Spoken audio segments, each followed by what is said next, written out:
रविवार के दिन जिस व्यक्ति की चमड़ी सफेद पड़ने लगती है और छोटे छोटे उसको सफेद चमड़ी पड़ते पड़ते शरीर सफेद पड़ने लगता है, तो उसके लिए भी महाराज शिव पंचायत में जो सूर्य नारायण जी बैठते हैं, उन सूर्य नारायण के चरणारविंद में खोपरे का जो तेल होता है उसको सामने लेकर कोलू से निकलवाना, या थोड़ा सा तेल पीस कर उसको कपड़े में दबा कर निकाल लेना, भले एक चम्मच निकले। सूर्य नारायण भगवान के चरणारविंद में वो तेल समर्पित कर कर उस तेल को रविवार के दिन चढ़ाकर शिव पंचायत से उठाकर शंकर भगवान को चढ़ाकर शिवलिंग पे चढ़ा हुआ तेल उंगली पर से निकालकर अपनी कामना कर कर शरीर को ठीक करने के लिए रविवार के दिन जो तन पर जहां जहां दाग हो वहां लगा लेते हैं महाराज, तो 15 से 20 दिन में वो दाग अपने शरीर के असली कलर में आना प्रारंभ हो जाता, पर शिव पंचायत में ही होता है महाराज, अपने स्वरूप में आना प्रारंभ। भगवान शिव ओघड़दानी त्रिकालदर्शी कैलाशी जहां सर्वस्व सुख के साथ बैठे, इसलिए परीक्षित सुखदेव जी महाराज के सामने कथा सुनने के लिए बट वृक्ष की छांव में गंगा के घाट पर शुक्र तीर्थ में कथा सुनने के लिए बैठे, तो सुखदेव जी महाराज ने राजा परीक्षित से पूछा था कि कथा किस कामना से सुनी जा रही। काशी नरेश, रामचरितमानस, काशी नरेश जब रामचरित मानस की कथा सुनने के लिए बैठे थे तो उनसे पूछा गया था कि आप कथा किस कामना से सुन रहे।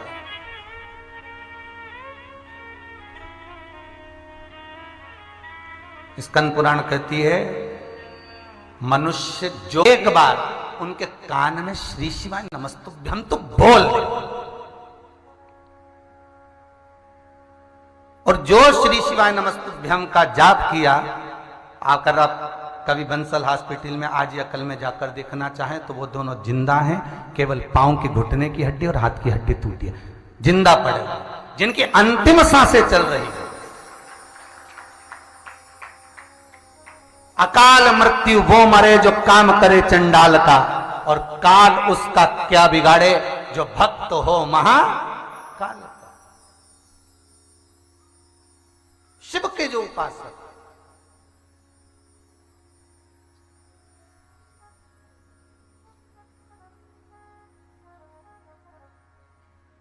शिव की जो आराधना में डूबा हुआ है महाराज, आप लगता जरूर है कि बाबा ने कष्ट दिया, बाबा अगर कहीं थोड़ा बहुत हमें कष्ट आ गया, हमें तकलीफ आ गई हमारे कर्मों के अनुसार, लगता जरूर है। अब देखिएगा वो दोनों व्यक्ति को जब होश आया, उनके भाई वगैरह सब आ गए, तो उनसे पूछा गया कि आप क्या सीहोर कथा में आ रहे थे? नहीं। सीहोर मंदिर आ रहे थे? नहीं। तो कहाँ जा रहे थे? तो कहा हमारी फ्लाइट थी भोपाल से, भोपाल उतरे, हमको उज्जैन जाना था महाकाल के दर्शन करने के लिए, हम वहां जा रहे। अब देखिए, तो ये फोन किसने करा होगा? बाबा महाकाल ही कहीं नहीं ना कहीं आया होगा, सूचना मिली होगी, दिल्ली से आई ये दो व्यक्ति का कौन है? जिसके भरोसे पर जा रहे हो उस महाकाल की नगरी में, जिसके भरोसे पर जा रहे हो उस विश्वनाथ की नगरी में, जिसके भरोसे पर जा रहे हो कुबेरेश्वर महादेव की नगरी में, जिसके भरोसे पर जा रहे हो उस काल अधिपति मेरे ओमकारेश्वर की नगरी में, संभालने वाला बस वही है। हम तो केवल निमित्त मात्र हैं कि हम कुछ कर रहे हैं। आप निमित्त मात्र हो कि घर चला रहे हो, आप निमित्त मात्र हो कि बच्चों की शादी करना है, बेटी का ब्याह करना है, बच्चों का ये करना है, इनकी फैक्ट्री डल जाए, इनकी दुकान डल जाए, इनका कष्ट दूर हो जाए। आप केवल निमित्त हो जो उनके बीच में मध्यस्थ बने हुए हो, बाकी के करने वाला तो देव अधिदेव महादेव है। जब देवताओं पर कष्ट आया, भगवान विष्णु पर कष्ट आया, ब्रह्मा पर कष्ट आया, राम जी पर कष्ट आया, कृष्ण जी पर कष्ट आया, जब कोई नहीं आया तब देव अधिदेव महादेव सम्मुख में आकर खड़े हो गए कि घबराना नहीं है, अभी शिव है। और जगत का बाप जो अमृत पिए वो देव, जो विष पी ले वो महादेव, तो जगत का बाप यहां पर है, तो क्या चिंता कर। और सबसे पहले देखो घर में जो होगा वही आएगा। बोलो सही है कि गलत है? भले बहू से तुम्हारी बात हो ना हो, सास लड़े झगड़े कुछ भी करे, पर बहू जो घर में रह रही है, एक पूना में रह रही है, एक मुंबई में रह रही, और तुम्हारे को तकलीफ आई तो सबसे पहले कौन आई? अरे बोलो जम के जरा, वही आएगी ना जो पास में है।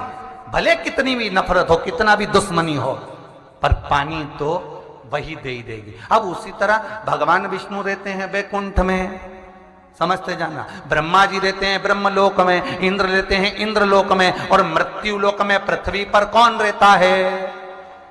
बोलो जम के, देव अधिदेव महादेव। क्योंकि मृत्यु लोक का अगर कोई देव है तो वो महादेव है। अगर तुम्हें कष्ट होगा, दुख होगा, तकलीफ होगा, सब बाद में, पहले अगर तुमने शिव को पुकार लिया, शंकर तुम्हारे सामने खड़ा मिल जाएगा। हर घड़ी, हर पल, हर क्षण उसी समय पर मिलेगा, उसी क्षण।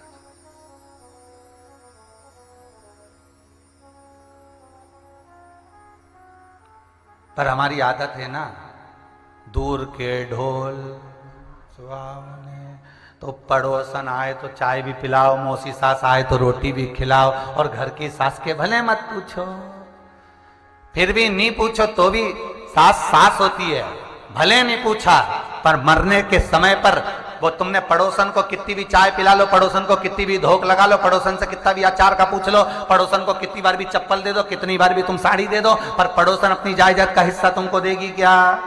अरे बोलो तो नहीं देगी। सास कितना भी झगड़ा करे, लड़े, कितनी भी कोसे गालियां दे, पर मरेगी तो चैन तो तुम्ही को देगी, अंगूठी तो तुम्ही को देगी, रकम तो तुम्ही को देगी, और दौलत भी तुम्ही को देगी। उसी तरह भगवान शिव मृत्यु लोक के देवता हैं। तुम पूछो ना पूछो। एक आध बार शंकर भगवान से पार्वती जी ने भी कहा, भोलेनाथ जी संसार के लोग सारे देवता को पूछते, तुम्हें कोई नहीं पूछता। शंकर भगवान बोले फालतू की बात मत कर, नहीं पूछता तो क्या हुआ, आखिरी में आएगा तो मेरे पास है। पार्वती जी ने पूछा वो कैसे? शंकर भगवान बोले मेरे ससुर दक्ष प्रजापति ने मुझे श्राप दिया है, ए शिव मैं तुझे श्राप देता हूं कि तू शमशान में निवास करेगा। तो शंकर भगवान बोले मैं शमशान में रहता हूं, आएगा तो मेरे पास ही। ऐसी गीली लकड़ी में जलाऊंगा, 3 दिन तक ठंडा नहीं होने दूंगा। आंदे जरा। अब कई कई लोगों की जो अग्नि होती है ना, वो 3 दिन में ठंडी हो जाती है, जाओ तब तक ठंडी मिले। और कई कई की इतनी गर्म रहे तो पानी डाल डाल के ठंडा करना पड़े। तो जिसकी पानी डाल के ठंडा करना पड़े ना, समझ लेना शंकर भगवान इसको भोलेनाथ जी बोले अब जीते जी वजन नहीं कर, पड़े रहे बापड़ा।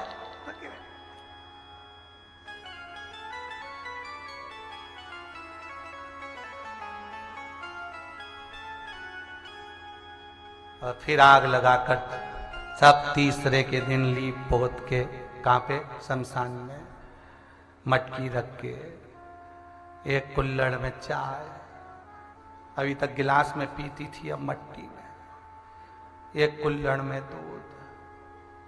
एक बहू ने आवाज लगा के कही वो वाली होटल का समोसा ले जाना। होटल ससुर जी को अच्छा लगता था, सास को हमारी जलेबी अच्छी, वो भी सब कंडा जला के होम वोम छोड़ दी, चल दिए। छोटा सा बच्चा चिल्ला के बोला पापा पीछे दादाजी आ गए। जो पलट के देखा तो ये कुत्ता सब खा गया। सब अब कुत्ता में दादा ढूंढ रहे हो तो दादा में ही दादा को ढूंढ लेते।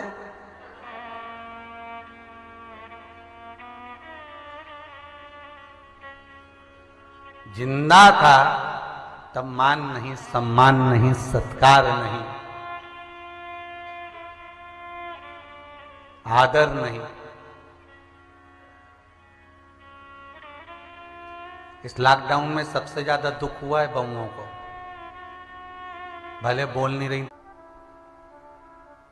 तुरंत खस नहीं देना हमको, बस हो गई पूजन, चलो। किसी भी मंदिर में, किसी देवालय में, किसी जगह पर जहां पूजन पाठ का स्मरण हो रहा हो, वहां उतने ही क्षण रहना चाहिए जितने क्षण आपकी वृत्ति भगवान में रमी हो।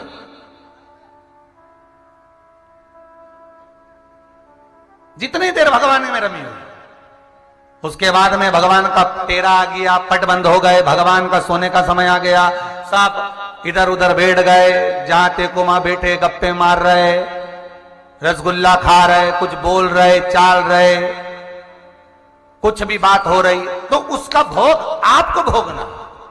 इसलिए दर्शन पूर्ण हुए, बाबा का दीदार करा, ठाकुर को हृदय में बिठाया, भोलेनाथ जी को मन में बिठाया, दर्शन को नेत्रों में लगाकर घर चले गए। फिर क्या हो रहा है वहां पर हमें कोई मतलब।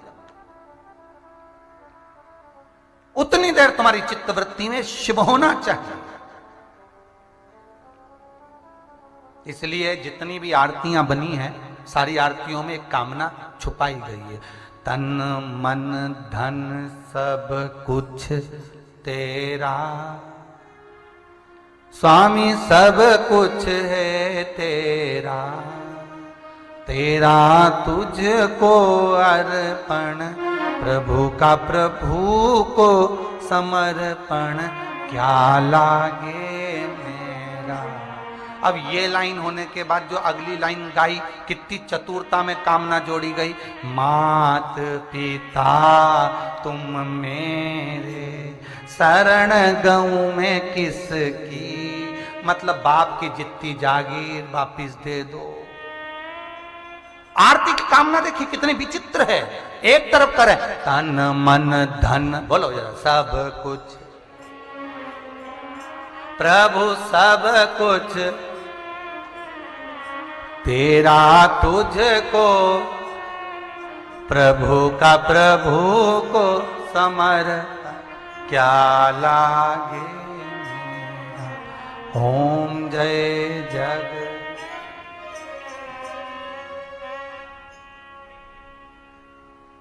ओम जय जग। अच्छा, एक बार ये आरती में भी घपला हो गया था। है? इंदौर में कथा करने गए, अपना पैलेस में कथा, और वहां पे हमने आरती गा दी, जय जगदीश हरे। तो एक अम्मा आगे खड़ी होके बोले जय कल्लू के पिताजी हरे। अब बहुत देर तक बोलती रही, तब आखिरी में हमने कहा हम जगदीश हरे बोले, कल्लू के पिताजी हरे बोले, बात ना रही। जब ऊपर आई ना बेलपत्र लेने, तब हमने पूछा क्यों रही भाई, ये तो बताइए, हम जय जगदीश हरे बोले तो कल्लू के पिताजी हरे बोले, ऐसा क्यों बोले? उनका नाम।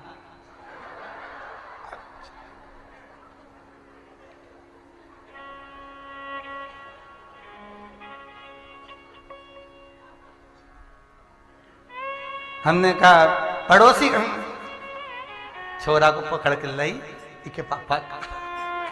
हमने कहा बारी जीजी क्या कहने तेरे, गजब।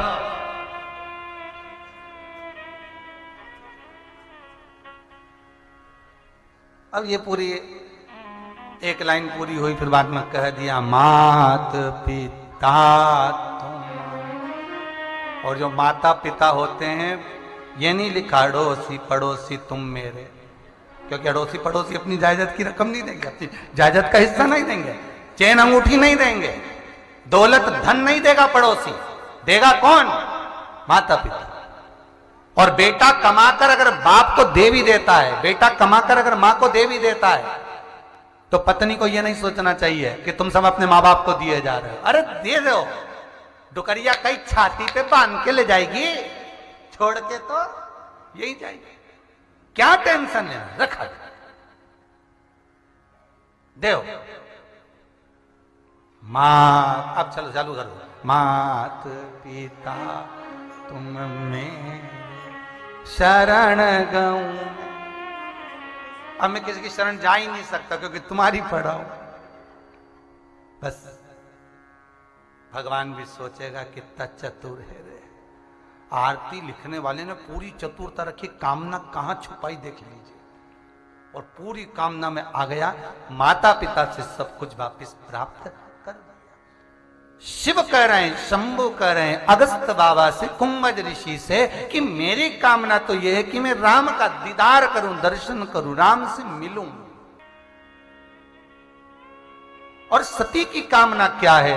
तो शिव बार बार जब अगस्त बाबा से पूछे तो कहा गया कि सती की जो कामना है वो कामना इतनी सी है कि उसने ये विचार करा कि ऐसी जिंदगी को तो मैं भस्म कर,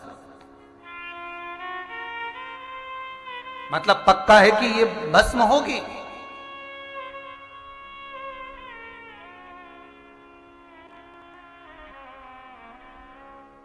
पक्का है ये भस्म हो, और कामना पूर्ण हो। इसलिए शिव की कथा में जितनी देर बैठो ना, तुम्हें जो अच्छा लगे, मन में लगे कि कथा का रस तत्व आनंदित है, मेरे को शंभु मिलेगा, शंकर मिलेगा।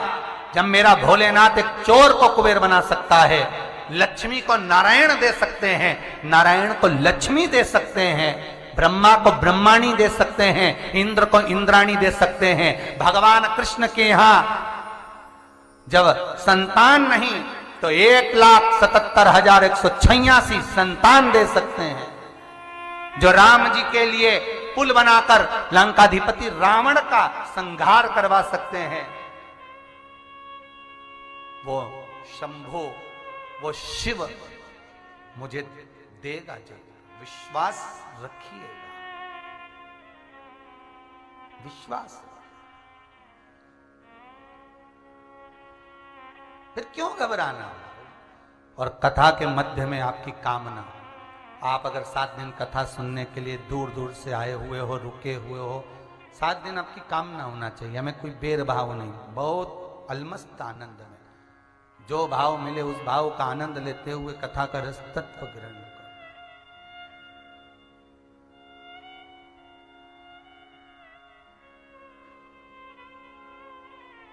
और जब शिव ने सुन लिया, सती आई जल पीकर, और माता सती जब जल पीकर आई, सती मैया जब बैठी,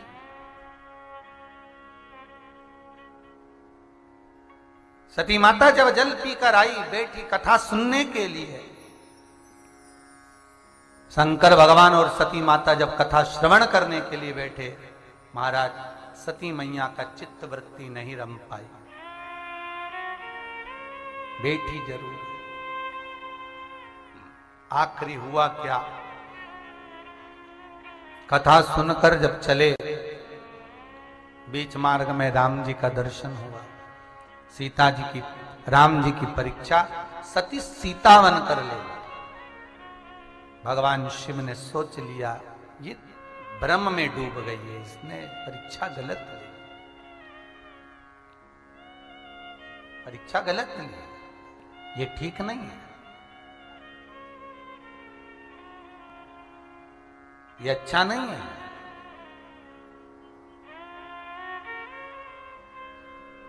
शंभू गए कैलाश, सती मैया नजदीक में बैठी हुई थी।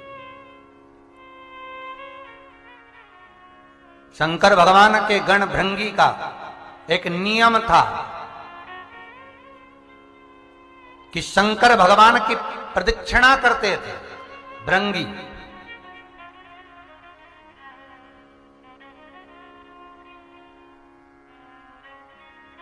और शंकर भगवान की प्रदक्षिणा करना भृंगी का रोज का काम था।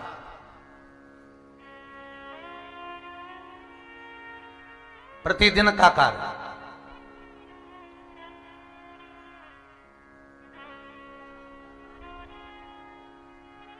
भगवान भूत बावन भूतेश्वर की आधी परिक्रमा तो बहुत समय के बाद चालू हुई। पहले शंकर भगवान की पूर्ण परिक्रमा ही होती थी। वो तो बाबा ने गलत निर्णय ले लिया था, और गलत निर्णय यह हो गया था कि बाबा शंकर ने गणेश और कार्तिकेय से कह दिया था जो पृथ्वी की परिक्रमा कर कर आएगा वो प्रथम गिनती में गिना जाएगा। कार्तिकेय मोर पर बैठ कर गए, गणेश जी महाराज चूहे पर बैठ कर गए। गणेश जी ने माता पिता की परिक्रमा कर ली, तो माता जगत जननी तो नेत्र बंद करके बैठी थी। शंकर भगवान ने देखा तो गणेश जी से पूछ लिया तू ये क्या कर रहा है? गणेश कहते हैं जल थल आकाश पृथ्वी सब तुम में है, इसलिए तुम्हारी परिक्रमा कर ली। पृथ्वी की पूरी परिक्रमा हो गई। तब तुरंत भगवान शंकर ने कहा गणेश मैं तुझे प्रथम गिनती में गिनने का वर प्रदान करता हूं। जैसे कहा जगत जननी उठकर खड़ी हो गई।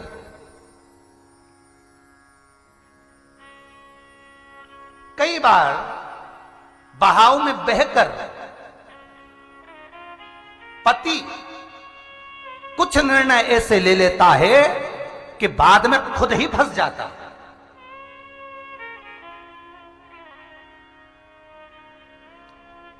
किसके लिए कहा, फिर संबोधन पर ध्यान देना, गलत जगह पर मत जाइएगा, सही जगह पर जाइएगा, समझना उसको अच्छे से। कुछ जगह पर पति बहाव में बहकर गलत निर्णय ले लेता है, बाद में खुद पछताता।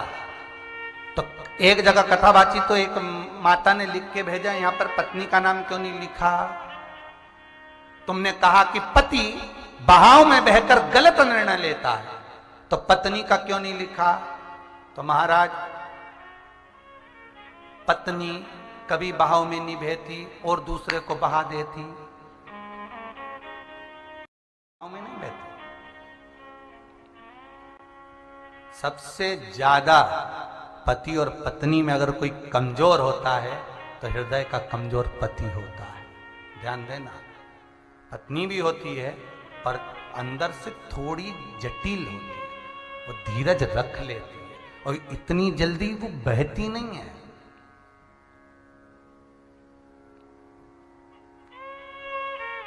नारी में आगे आप कथा में सुनेंगे, भृंगी जी जब उनका संवाद करेंगे पार्वती जी के पास जाकर, तो वर्णन करेंगे कि नारी के भीतर शंकर भगवान के 7 गुण शिव प्रदान करें स्त्री को। पुरुष को शंकर भगवान ने 7 गुण नहीं दिए, पर स्त्री को 7 गुण दिए शंकर भगवान। आगे कथा में आएगा जब भृंगी पार्वती को शिवलिंग का निर्माण करवाएंगे उस समय पर।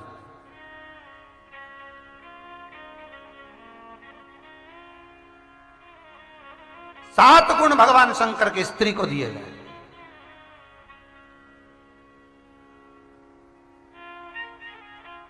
महाराज,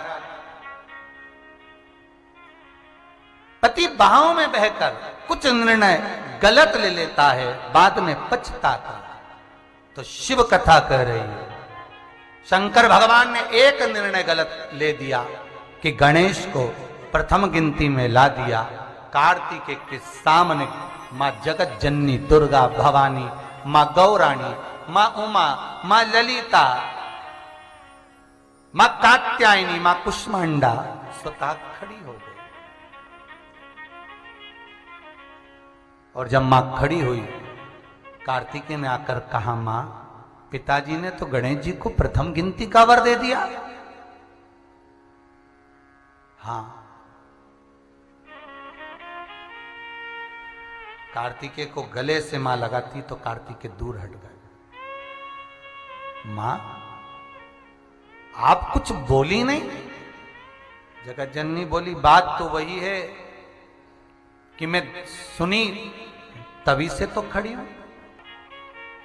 पिताजी ने कहा था जो पृथ्वी की पहले परिक्रमा कर कर आएगा वो प्रथम गिनती में आएगा। मैं पृथ्वी की परिक्रमा केवल पिता के वचन पर गया और मैंने वचन निभाया, और गणेश जी ने बुद्धि का परिचय देकर पिताजी की परिक्रमा कर ली, पर मैंने तो वाणी का वचन निभाया है ना।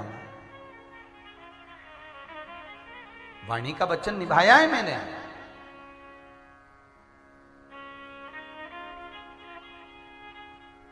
फिर निवेदन है, बहाव में बहकर पति वचन दे देता है पर बाद में पछताता है। दशरथ जी को ही देख लो ना साहब,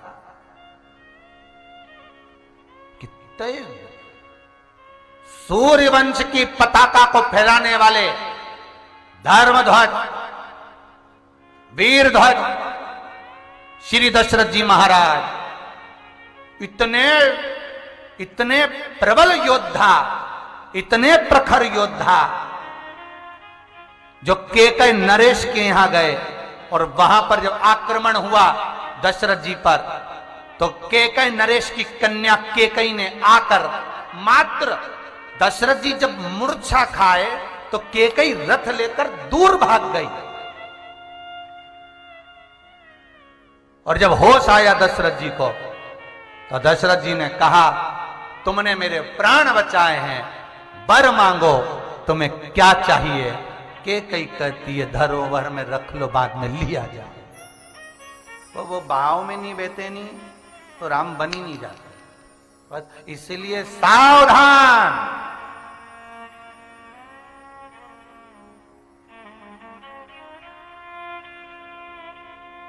वो कितनी भी रोक के बहाव में बहाए थे, पर सावधान, तुम तो हमें कभी कछु नहीं दिला है। 40 साल शादी के हो गए, एक अंगूठी तक नहीं दिलाई। वाह,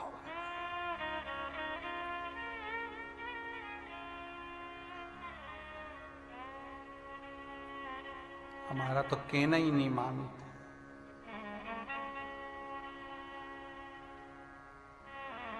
दशरथ जी बह गए थे भाव में, शंकर भगवान बह गए पुत्र के प्रेम भाव में। मैंने वर दे दिया, कार्तिकेय रो रहे हैं, नयन जल भरा, माता के सामने खड़े हैं। एक माँ ऐसी होती है जिसके मन में भेद नहीं होता। ये जरूर है कि बड़ी बहू को सोचती है कि छोटी सास छोटी को ज्यादा चाहती, छोटी बहू सोचती है सास बड़ी को ज्यादा चाहती। पर कभी दुकरिया से पूछो तो, कभी बूढ़ी माता से पूछो, कभी माता से पूछना कि वो बड़ी को चाहती कि छोटी को चाहती। मां ने बराबर का दूध पिलाया अपने बच्चों को। सास की दृष्टि में सारे बेटे बराबर होते हैं, दृष्टि में भेद अपने हो जाता है। तो हमको लगता है ये बड़े को चाहती, ये छोटे को चाहती। सास के मन में भेद, हाँ थोड़ा बहुत दे दो, तुमसे पहले आई है, बड़ी बहू है, तुमसे पहले आई है। जब 2-4 साल पहले आई है तो सास से थोड़ा बहुत तो लगाव झगड़ा हुआ ही होगा, या तो बैर बना होगा या प्रेम बना होगा। अब तुम तो अब भी आई, तो थोड़ा हमारे बराबर रेखे तो देखो, 2-4 साल ज्यादा, तब मालूम पड़ेगा कि जगदम्बा कैसी है। अभी क्या सोचना। और आते से तुमने तो अंदाजा लगा दिया कि सास बड़ी को ज्यादा चाहती है, सास छोटी को ज्यादा चाहती है, तुमने तुरंत अंदाजा लगा लिया। अरे तेल देखो और तेल की धार देखो, अभी तो चालू हुई है। इतनी जल्दी अंदाजा नहीं लगा सकते कि कौन व्यक्ति कैसा है। कई माताएं हमारे पास आती हैं, हम तो यहाँ बैठते हैं ऑफिस में, सवेरे 9:30 बजे से 10:30 बजे तक सबसे मिलते हैं। ऐसा नहीं कि नहीं मिलते, यहाँ बैठते सबसे बात होती। तो कई माताएं आती और वो फोटो लेके, गुरुजी लड़के की लड़की देखी, मोबाइल पे दिखाई, कैसी लगी? हमने कहा जोरदार है री, अच्छी। गुरुजी हम 8 लोग गए थे गुरुजी लड़की देखने, इतनी बढ़िया संस्कारित लड़की गुरुजी, मुंडा से आवाज नहीं आए, बाकी चुप, एकदम बढ़िया, बिल्कुल नहीं बोली गुरुजी। हमने जितना प्रश्न किया ना उतना ही करा, आप देख के बताओ कैसी? हमने कहा बढ़िया है गुरुजी, इतनी बढ़िया। हम 3 घंटा बैठे पर उसके मुंह से आवाज नहीं आई गुरुजी। हमने भी मन में सोचा, अभी नहीं बोली, जब वो बोलेगी तो तू भी डोलेगी। काहे बोलेगी? शादी कराना है कि नहीं कराना? बिल्कुल नहीं बोली।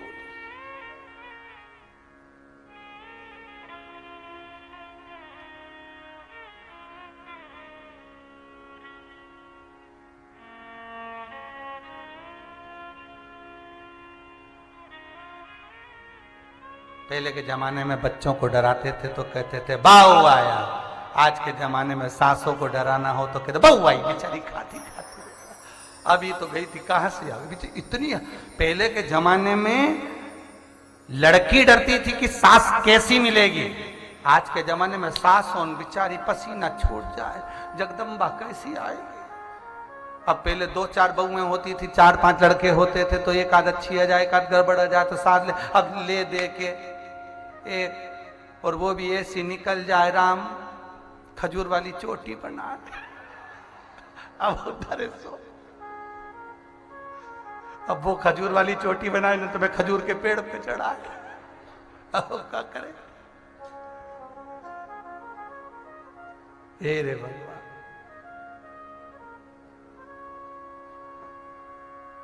शिव कथा कह रहा, शंकर का अनुमोदन कर रहा है, शिव महापुराण कह रहे, दरा का सुख। ये ठीक नहीं करा, आप बहाव में बह गए, आपने गलती कर दी भोलेनाथ, बहुत बड़ी गलती। शिव जी पूछे ए सती, ए पार्वती, क्या गलती करी? पार्वती जी बोलती हैं गलती ये है, दोनों बेटे थे, दोनों क्रम से चले, वो परिक्रमा करने गया, आप भी परिक्रमा करने गए, पर उसने परिश्रम की परिक्रमा करी है और इसने बुद्धि की परिक्रमा करी। आपको दोनों के लिए बराबर सोचना था, पर आप विचार नहीं कर पाए, बहाव में बह गए। ए भोलेनाथ, आज यह गौराणी पार्वती आपसे वचन लेती हूं, आप मुझे वचन दो कि आज के बाद आपकी कभी पूर्ण परिक्रमा नहीं हो, और जो पूर्ण परिक्रमा करे उसने अपने जीवन काल में जितना पुण्य करा हो वो सारा पुण्य उसका समाप्त हो जाए। वर दीजिए भोलेनाथ। शंकर भगवान ने कह दिया तथास्तु। तो सती जब तक शिव के साथ में थी, उमा जब तक शिव के साथ में थी, ललिता जब तक शिव के साथ में थी, कात्यायनी जब तक शिव के साथ में थी, कुष्मांडा जब तक शिव के साथ में थी, चंद्रघंटा जब तक शिव के साथ में थी, तब तक पूर्ण परिक्रमा शंकर की होती थी। पर पार्वती के साथ में जब विवाह हुआ, गणेश लीला तब आई, तब से आधी परिक्रमा। तो भी कार्तिकेय महाराज आंखों में जल भरा था। तो मां का हृदय देखिए जरा, मां कैसी होती है। लोग कहते हैं कि माता कठोर होती है, पर मां का हृदय देखिएगा साहब, कि माता का हृदय कितना विचित्र होगा, कितना विचित्र।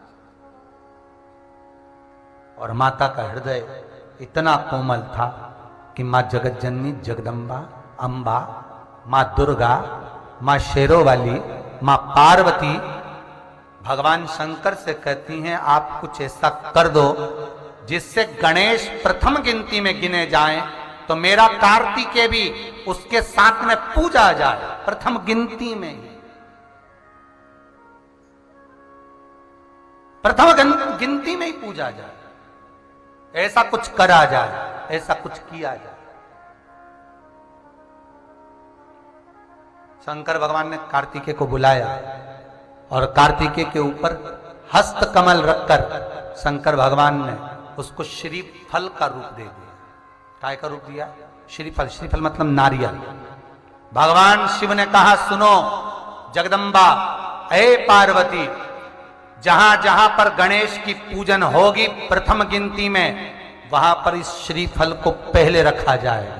इसलिए अगर कलश गणेश है तो उसके ऊपर श्रीफल कार्तिकेय को रखना जरूरी होता है, तब जाकर पूजन मंडप विधान पूर्ण होता है, तब पूर्ण होता है। ये श्रीफल बन गया। तो सती और शिव दोनों विराजमान थे और भृंगी उनकी परिक्रमा कर रहे हैं। भृंगी जब परिक्रमा कर रहे हैं तो भगवान शिव बोले ए भृंगी क्या कर रहे हो तुम? भृंगी बोले परिक्रमा। अब शंकर भगवान को लगा कि अभी तो सती कथा सुनकर आई है, और कथा सुनकर सती आई तो इसके मन में तो वैसे ही ये भाव आ रहा है कि कहां में कथा सुनने चली गई, अगर भस्म हो जाती तो श्रेष्ठता थी।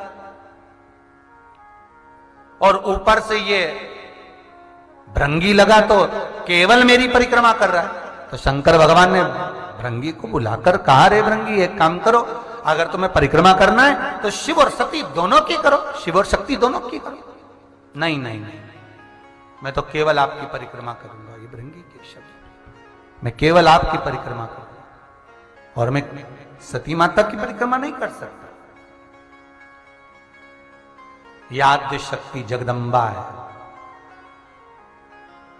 ये आद्य शक्ति जगदम्बा की परिक्रमा मैं करूं, ये मेरे बस का नहीं।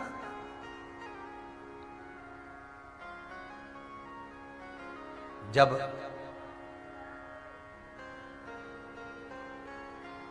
पति मार्ग से भटकता है,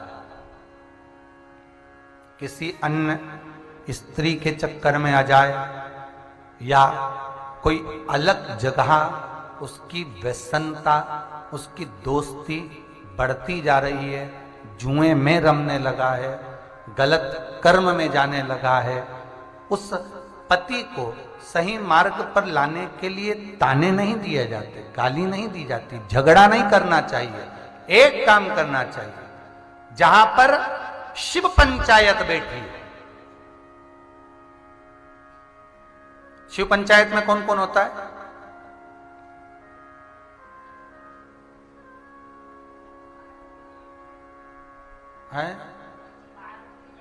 पार्वती जी, गणेश जी, नंदी, कार्तिक, ये तो शंकर जी का परिवार है। पंचायत कहां से आ गई? शिव पंचायत, सूर्य नारायण, भगवान विष्णु, जगदम्बा, भोलेनाथ, ये शिव पंचायत के अंतर्गत, गणेश जी, ये पंचायत के अंतर्गत ये आते हैं शिव पंचायत।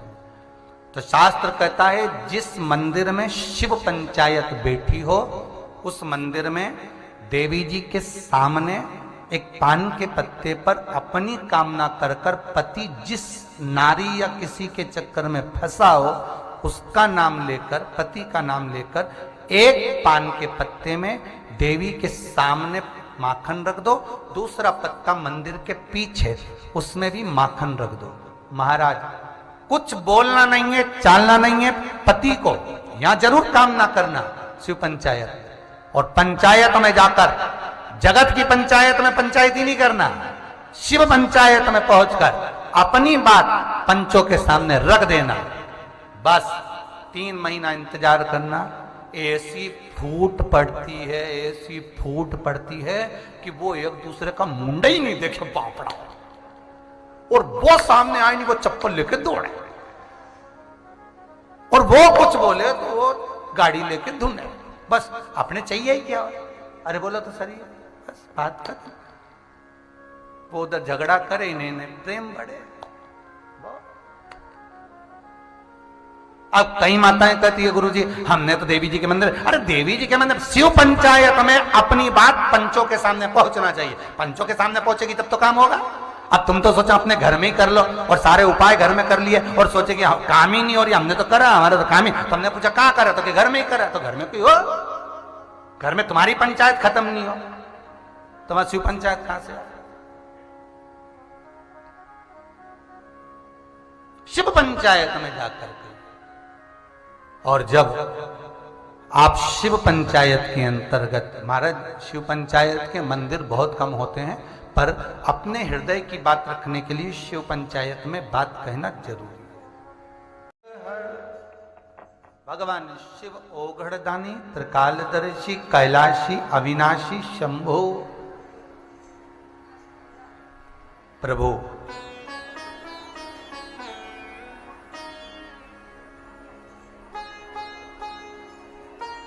आप स्वयं सती और शिव जहां बैठे हैं, शक्ति और शिव जहां विराजमान है, कहा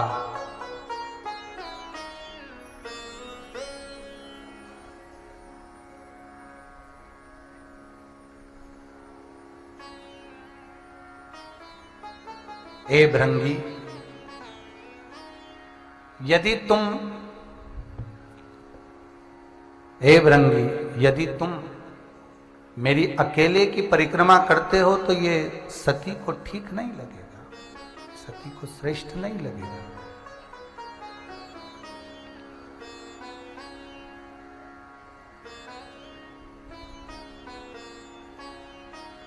एक काम करो भृंगी, कि तुम शिव और सती, शिव और शक्ति दोनों की परिक्रमा करो। भृंगी ने मना कर दिया, नहीं नहीं, मैं परिक्रमा करूं तो आपकी ही करूं।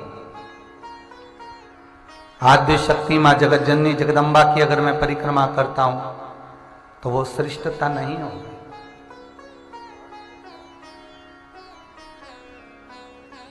अगर मैं मां जगतजननी दुर्गा भवानी की परिक्रमा करूं तो उसमें मेरी श्रेष्ठता नहीं होगी महाराज।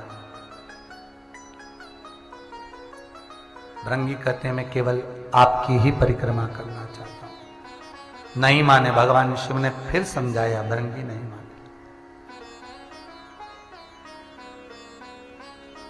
तो सती को बुरा लगा।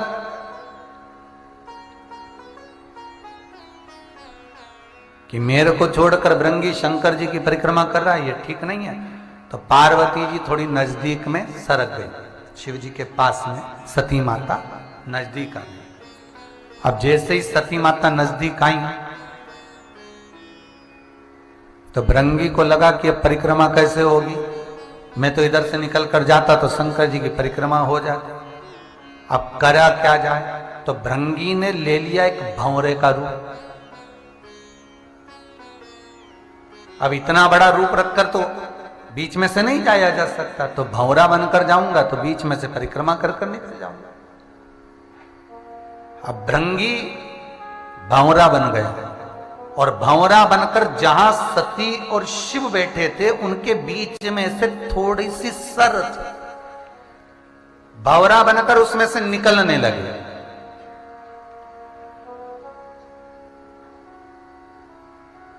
जैसे ही निकलने लगे, सती मैया ने देखा कि भंवरा बनकर भृंगी निकल रहा है, तो सती मैया शिव के पास में आकर, भगवान शंकर के नजदीक में आकर, गले में बैया डालकर मां सती शिव से सिर मिलाकर जब बैठी तो भृंगी ने देखा कि अब परिक्रमा का कोई स्थान नहीं रहा। भृंगी वापिस सम्मुख में आ गए, वापिस सम्मुख में। भगवान शिव बोले, भृंगी तू क्या चाहता है बोल। भृंगी कहते हैं, हे कैलाशी अविनाशी, हे शिव, हे शंकर, हे भोलेनाथ, कृपा इतनी सी कर दीजिए कि नाथ आपका कोई ऐसा स्वरूप हो जिस स्वरूप में माता और पिता सर्व परिवार समेत एक ही जगह पर स्थापित हो, तो वहां की भले आधी भी परिक्रमा करी जाए तो वो पूर्ण मानी जाए, ऐसी कृपा मुझ पर कर दो। भगवान शंकर सती का भाव जान गए। जैसे सती और शिव दोनों नजदीक हुए, वही भाव मेरा भगवान शंकर ने भृंगी से कहा, भृंगी जैसे सती माता मेरे नजदीक में आई है, ये सती तो जलकर भस्म हो जाएगी, पार्वती के रूप में जन्म लेगी, तब भृंगी मेरा एक स्वरूप का दर्शन मैं तुझे कराता हूं। सती माता के सम्मुख में, माता सती के सम्मुख भगवान शंकर ने सती को एक सुंदर स्वरूप के रूप में विराजमान करा, शिला के स्वरूप में।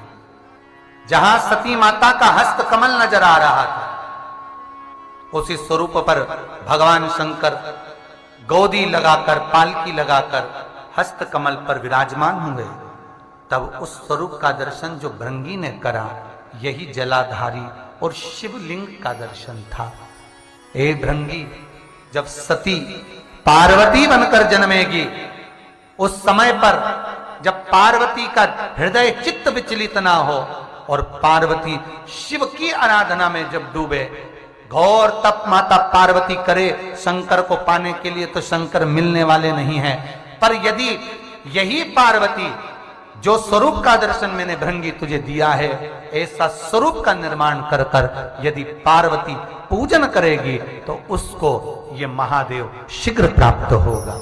और सुन ए भृंगी, इस संसार सागर में, मृत्यु सागर में मेरा ये स्वरूप जटा बांधा हुआ, त्रिनेत्रधारी, त्रिशूलधारी, त्रिपुंडधारी, मृगशाला पहना हुआ, इस स्वरूप का पूजन दर्शन मृत्यु लोक में नहीं होगा।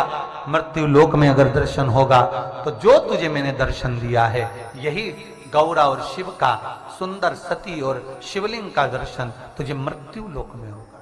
जो मनुष्य शंकर भगवान के शिवलिंग का दर्शन करता है, पूजन करता है, उसे शिव पंचायत का, शंकर के संपूर्ण परिवार का, पार्वती हो, सती हो, गणेश जी हो, कार्तिकेय हो, संपूर्ण परिवार के दर्शन का पुण्य भाग उसे प्राप्त हो जाता। तो कल का प्रश्न था कि पार्वती जी को किसने, क्योंकि पार्वती तो वन में चली गई थी,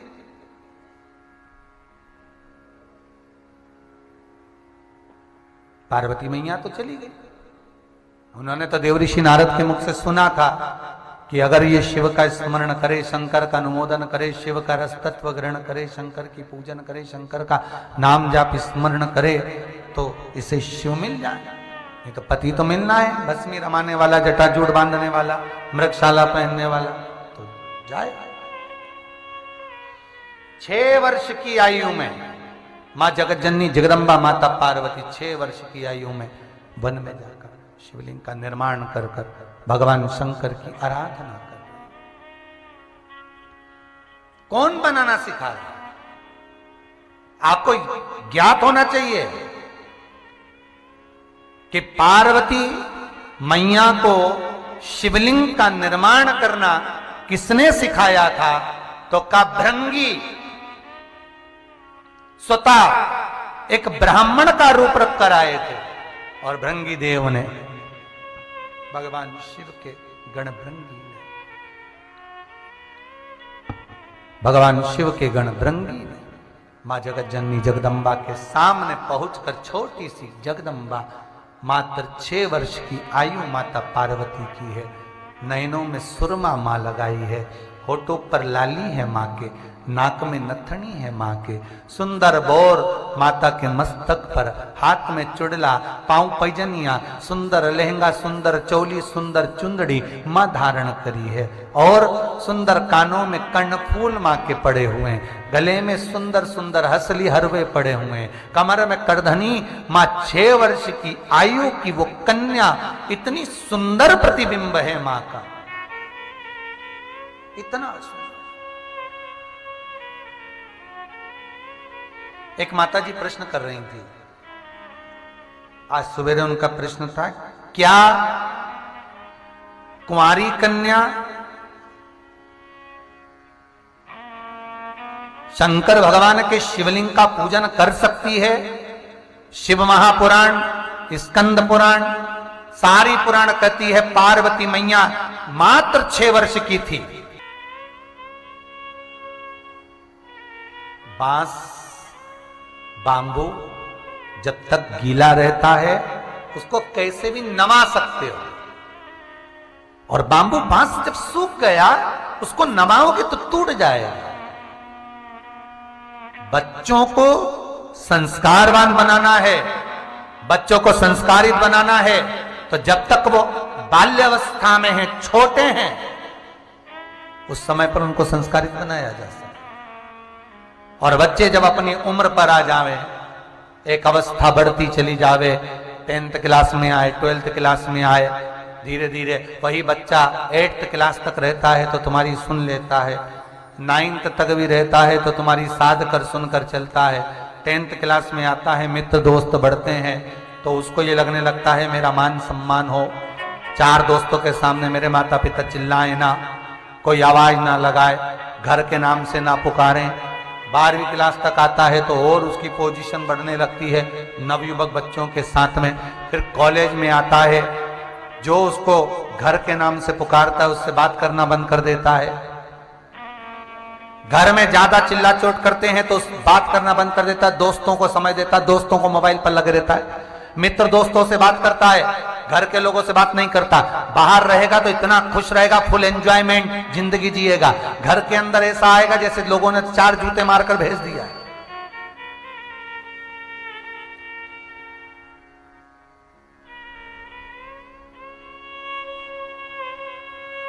फिर माता पिता किसी गुरुजी के पास जाकर पूछेंगे, बताओ महाराज जी हमारे लड़के की गृह दशा गड़बड़ चल रही है। फिर कोई आएगा, पत्रिका देखेगा, ज्योतिषी बताएगा, ये रत्न पिनाओ, ये आभूषण पिनाओ, घर की दिशा बदल दो, ये बदल दो, वो बदल दो, पर ये नहीं कहेगा कि औलाद को संस्कारित कर दो।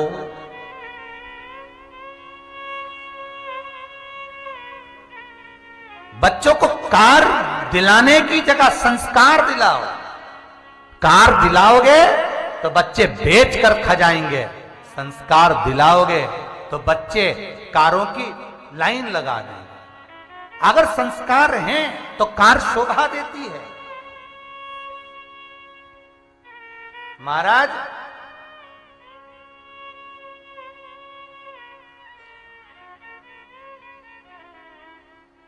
बीस वर्ष तक माता पिता बच्चे को पढ़ा लिखा कर राम बनाने की चेष्टा करते हैं और 20 दिन की कुसंगति बेटे को रावण बना देती है। मात्र 20 दिन की कुसंगति।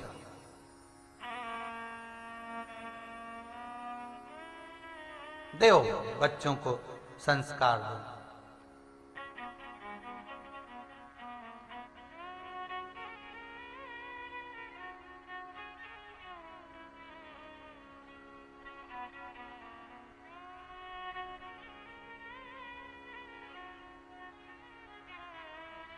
बीस दिन की कुसंगति बेटे को रावण बना दे।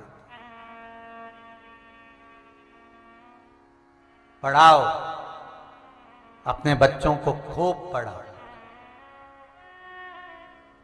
विद्यावान बनाओ, खूब doctor, engineer, CA, commissioner, collector, SP, नेता, मंत्री, संतरी, जो बनाना सब बनाओ।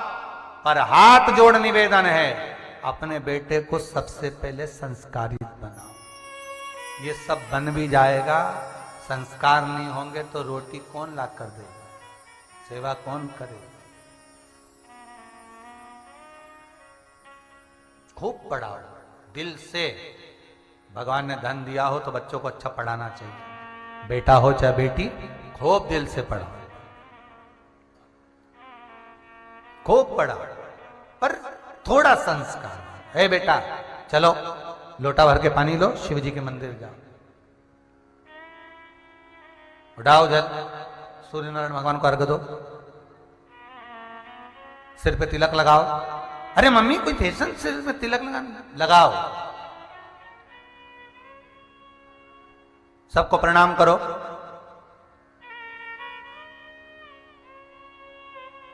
एक हाथ उठाया, इधर से उधर तक दादा दादी को सबको प्रणाम कर लिया, ताई चाचा को प्रणाम कर लिया। हाथ से वो बच जाए, पर माँ ने एक बार भी नहीं किया। माँ तो खुश हो गई, प्रणाम तो कराना, इतना तो झुक गया नहीं। अरे तो पूरा झुका नहीं, इतना झुक गया नहीं।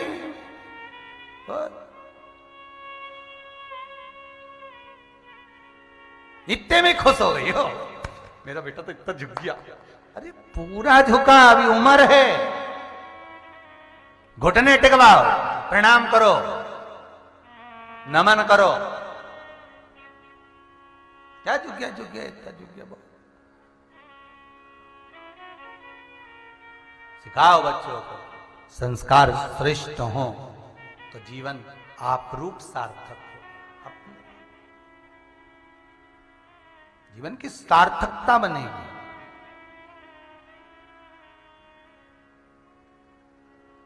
और जब जीवन की सार्थकता सिद्ध हो महाराज, तब आनंद की अनुभूति आप रूप हो। भृंगी एक ब्राह्मण का रूप रखकर मां जगत जननी जगदम्बा पार्वती जो 6 वर्ष की हैं, उनको ले जाकर शिवलिंग का निर्माण करना, पार्थिव शिवलिंग कैसे बनाया जाता है वो बताए। अब शास्त्र कितनी सुंदर बात कह रहा है। स्कंद पुराण कहती है और लिंग पुराण कहती है। लिंग पुराण के अंतर्गत कहा भगवान विष्णु को शिवलिंग का निर्माण करना भृंगी ने सिखाया। ब्रह्मदेव, अग्निदेव, सूर्य नारायण, इंद्र, लक्ष्मी, ब्रह्माणी, ये जितने देवता हुए, सारे देवताओं को अगर शिवलिंग का निर्माण करना बताया तो स्वयं भृंगी देव ने बनाया। स्वयं बन भगवान शंकर के गण भृंगी निर्माण कैसे किया, पार्वती को बताया। हे जगत जननी जगदम्बा, पार्वती के सम्मुख में भृंगी देव आए। थोड़ी सी बालू, थोड़ी सी मिट्टी लाए। बालू और मिट्टी का मिलन कर कर केवल मिट्टी का शिवलिंग नहीं बनता, उसमें थोड़ी सी बालू या कंकर उसमें होना चाहिए। क्यों? ये लिंग पुराण कहती है कि मिट्टी के अंदर बालू या कंकर एक छोटा सा इसलिए डाला जाता है, अभिषेक करते समय जब पूरा शिवलिंग पानी में गल भी जाए, कहीं से खंडित भी हो जाए, उसमें जो बालू डली हो, कंकर डला हो, कंकर तो पत्थर का होता है, वो खंडित नहीं हो सकता, वो गल नहीं सकता। इसलिए कंकर को शंकर मानकर अगर पानी भी चढ़ता रहा तो पूजा स्वीकार करी जाएगी। इसलिए पूर्ण मिट्टी नहीं, उसमें बालू हो, कंकर हो, थोड़ा सा। और बहुत सीखने वाली बात है महाराज जी, बहुत प्रेम से सीखिएगा। शिवलिंग का निर्माण कई लोग आज भी करते हैं। शिवलिंग का निर्माण मिट्टी लिया, बना लिया और पानी चढ़ाया, फिसल गया शिवलिंग, या तड़क गया, या कहीं खंडित हो गया, तो मन में आ गया बताओ हमने तो शिवलिंग बनाया था, खंडित हो गया, ये तिड़क गया या गल गया, हम तो पानी चढ़ाए तो वो पूरा गल चुका है। तो उसमें एक कंकर हो या उसमें बालू की रेत हो, रेत में ढेर कंकर होते, बालू रेत में ढेर कंकर होते, कोई तो कंकर साबुत रहेगा, कोई कंकर पर भी अगर जल चढ़ा तो शिव है।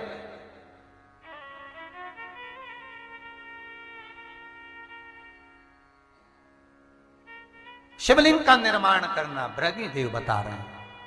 पार्वती माता को देखकर जगदम्बा,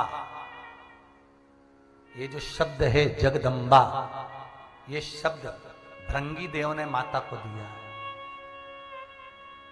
भृंगी देव, हे जगदम्बा, हे जगदम्बे। एक सुंदर पत्ता रखकर उस पर सुंदर भगवान स्वरूप सती का भाग निर्माण कर कर जलाधारी बनाकर, उत्तर की ओर जलाधारी का मुख रखकर, फिर शिवलिंग के रूप का निर्माण कर कर जो शिवलिंग को पधराता है उसके पूजन का विधान बताया कि चाहे पार्थिव शिवलिंग का निर्माण करो, चाहे घर के अंदर शिवलिंग रखो, छोटा शिवलिंग का निर्माण होना चाहिए। हां, अगर किसी मंदिर का निर्माण हो रहा है, किसी मंदिर में प्राण प्रतिष्ठा हो रही है, किसी मंदिर में शंकर का शिवलिंग विराजमान हो रहा है, तो जो जजमान शिवलिंग का निर्माण, जो जजमान प्राण प्रतिष्ठा कर रहा है, जो जजमान प्रतिष्ठा करने के लिए बैठा है, उस जजमान के 12 उंगल से बड़ा शिवलिंग होना चाहिए। अगर मंदिर में शिवलिंग है, कहीं बाहर अगर शिवलिंग है, तो यजमान जो पूजन करे उससे 12 उंगल बड़ा शिवलिंग, हाँ 12 उंगल से और बड़ा शिवलिंग होगा तो वो कोई दिक्कत नहीं है, उससे फल ही मिलेगा। पर मंदिर के अंदर देव पूजन के लिए जो मंदिर बनाए जाते हैं उसमें 12 उंगल से अगर नीचे का शिवलिंग होता है तो वो श्रेष्ठता नहीं देगा।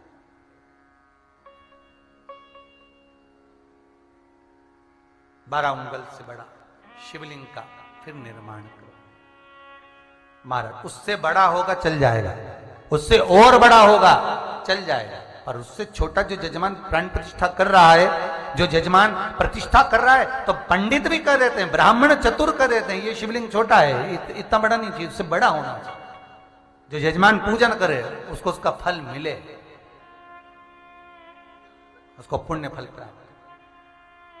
जब ही तो आप लोगों को हम बारंबार कहते हैं कि आप लोग जो भी उपाय करते हो वो घर में कर लेते हो, आपसे कहते हैं मंदिर में जाकर करो। मंदिर में जाकर करोगे तो शिवलिंग जो बड़ा स्वरूप का होता है वो अधिक फल देने वाला है, उसका आनंद सुख अलग। जैसे बेलपत्री का छोटा सा पौधा पार्वती का स्वरूप होता है, बेलपत्री का जो बड़ा मध्यस्थ पौधा होता है वो उमा और ललिता का स्वरूप होता है। बेलपत्री का जो बड़ा वृक्ष होता है वो 64 योगनियों का फलस्वरूप होता है। बेलपत्री का और बड़ा वृक्ष जिसमें फल लगने लगे हों वो वृक्ष पार्वती, जगदम्बा, सती, भगवान शंकर की जो अर्धांगिनियां है, भगवान शिव की जो रानियां है, पूर्व में जो रही, चाहे पार्वती हो, चाहे उमा हो, चाहे कात्यायनी हो, चाहे चंद्रघंटा हो, स्कंदा हो, कुष्मांडा हो, उसका स्वरूप। उसका महाराज एक प्रश्न यहां आया है। महाराज जी, पोते को सफेद स्किन का प्रॉब्लम है, हमने उपाय करा, उससे स्किन वापिस तो आ गई थी पर फिर वापिस श्वेत हो रही है। उपाय के अनुसार हमने कर तो लिया था, फिर वापिस अपने कलर में आ भी गई थी वो, फिर तो निवेदन इतना सा है कि एक बार उपाय, शिवरात्रि का उपाय जो है वो शिवरात्रि के दिन भस्म चढ़ाकर अवश्य करें। और दूसरा जो सफेद स्किन के लिए उपाय बताया गया आज की कथा में, सती शिव चरित्र में, उसका स्मरण करें एक बार, उसको अवश्य करें। और भस्म वाला जो उपाय है वो लगभग 5 बार तो अवश्य करें। भस्म वाला जो पहले यूट्यूब पर डला हुआ है, कई माताएं आती हैं, कहती गुरुजी हमें आपसे कुछ पूछना है। हमारा निवेदन केवल इतना है, इस व्यासपीठ से जो बता दिया वो कथा में डला हुआ है, आप यूट्यूब पर निकालो, हमारे पेज पर जाओ और उसको सब्सक्राइब कर कर उसको निकाल कर देखो और उसके अनुसार करो। आप सोचो कि नीचे उतर कर हम कुछ बता दें तो नहीं बता सकते। कई लोग कहते हैं मैं गुरुजी से बात कराओ, हाथ जोड़कर निवेदन है, हमें तो फोन पे बात करना ही नहीं आती, हम ना करते। कछु का कछु बोल दे दादा और तुम रिकॉर्ड कर लो, तुम्हारा कहीं जाए, तो हमारे को तो कुछ आता ही नहीं। निवेदन इतना है, इस व्यासपीठ से, ये व्यास जी महाराज की गादी से, शंभू की गादी से, ये शंकर भगवान की गादी से जो कहेंगे बस उसको यदि आपने किया, शंकर की पुराण के सामने जो किया वो आपको फलित हो। और आप उस उपाय को करें और घर के शिवलिंग पर करने की जगह आप मंदिर के शिवलिंग पर करें, उसका फल हजारों गुना आपको प्राप्त। धन और पुत्र,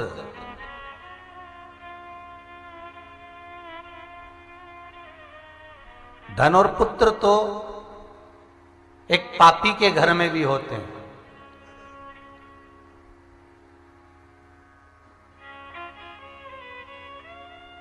पर उसके घर में सत्कर्म नहीं हो पाता, उसके घर में भगवत स्मरण नहीं हो पाता। पुत्र भले उसके घर में जन्म ले लिया, पर वो पुत्र उसके धन को ही कहीं ना कहीं ऐसा वेश्यावृत्ति में, जुए में, मदिरापान में, मांसाहार में, गलत काम में, डब्बे में, मार्केट में कहीं ऐसा लगाएगा कि उसको चूना लगा देगा, नष्ट कर देगा। और धन और पुत्र एक सत्कर्मी के घर में, एक भजनावली के घर में, एक भक्त के घर में भी होते हैं,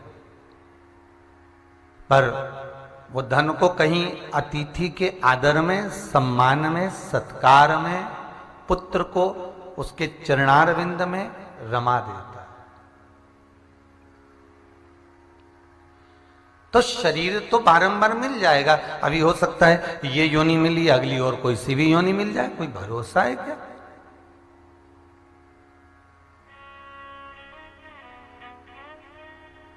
फिर कोई दूसरी योनि बदल कर मिल जाए, तो मनुष्य की देह नहीं मिलेगी तो अगली योनि तो मिलना है। ये शरीर का जो खोल मिला है, ये त्याग कर फिर वापिस दूसरी ना दूसरी कोई शरीर में हमको जाना ही है।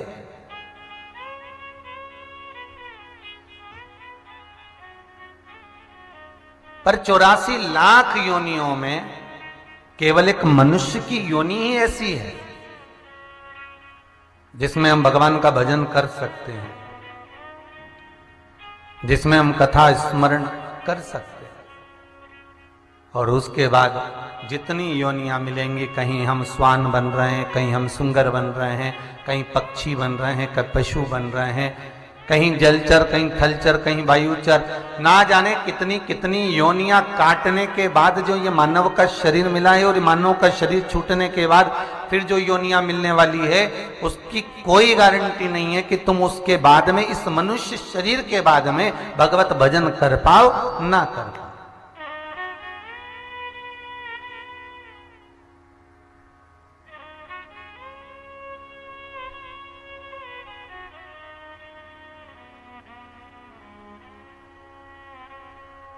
एक क्रम हमारे जीवन का मानव देह को पाने के बाद होना चाहिए। आप निवेदन है कि कहीं अगर नहीं जा सकते तो भगवत नाम का जाप, भगवत नाम का स्मरण घर बैठ कर भी कर सकते।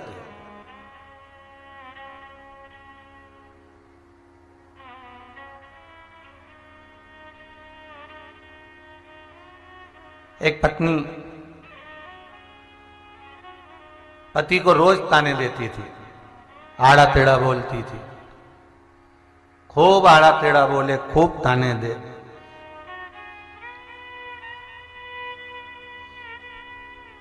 और पति से बोले कि मुझे तुम अमरनाथ लेके चलो, मुझे तुम केदारनाथ लेके चलो, दर्शन करा के लाओ। तो पति ने पूछा काय के लिए जाना चाहती है अमरनाथ व केदारनाथ? तो कि वहां महादेव जी बैठे हैं, उनका दर्शन करूंगी, पुण्य कमाऊंगी और अपने जीवन को सार्थक करूंगी। अब ये बताओ री जीजियों कि पति से तो आड़ा टेढ़ा बोले, अपशब्द बोले, ताना दे, रोज की कोसे, गालियां दे, और वहां केदारनाथ जी दर्शन करने जाए तो महादेव मिलेगा? अरे बोलो तो जरा, मिलेगा? नहीं मिलेगा। मां शिव कैसे मिलेगा? वहां भगवान कैसे प्राप्त होगा? हम केदारनाथ जी की तो छोड़ो, अमरनाथ जी की तो छोड़ो, हम तो अपने घर की देख लो। घर में इतना क्लेश मचाए और रोज शाम को मंदिर जाए, अगरबत्ती लगाए, दिया लगाए, तो ही घर के लोग समझ जाए जल्दी कुत्ता में बस, अब उत्ते में ही समझ जाए कि भाई चल दी, अब ये मंदिर जा रही है बस। अब बताओ इतना क्लेश मचाए, रोज का झगड़ा करे, रोज का प्रपंचा करे और मंदिर में जाए न भगवान को दिया बत्ती लगाए, तो भगवान कोई राजी होए?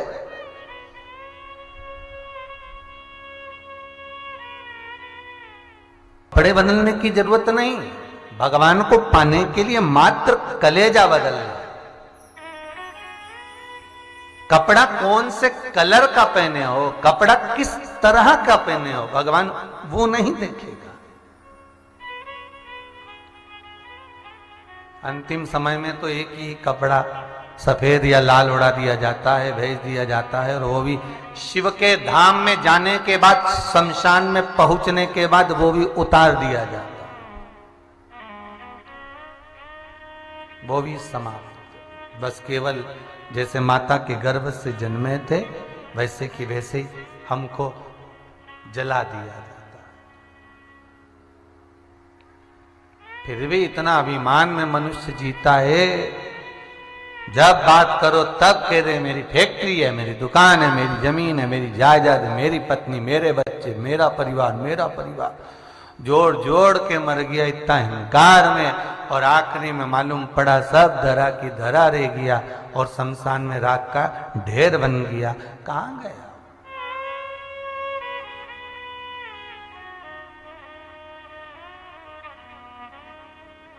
बचपन खेल में खोया, जवानी नींद भर सोया, बुढ़ापा देख कर रोया, सिराने मौत हंसती है। अंतिम बिंदु में जब हमारा संपूर्ण समय चला जाएगा, संपूर्ण समय, जैसे एक शक्कर की बोरी घर में लेकर आओ कि बेटी की शादी है, उसकी शादी में मेरे पास कुछ भी नहीं तो एक शक्कर की बोरी लाता हूं, नुक्ती बनवा लूंगा, बूंदी बनवा लूंगा, सबको खिला दूंगा।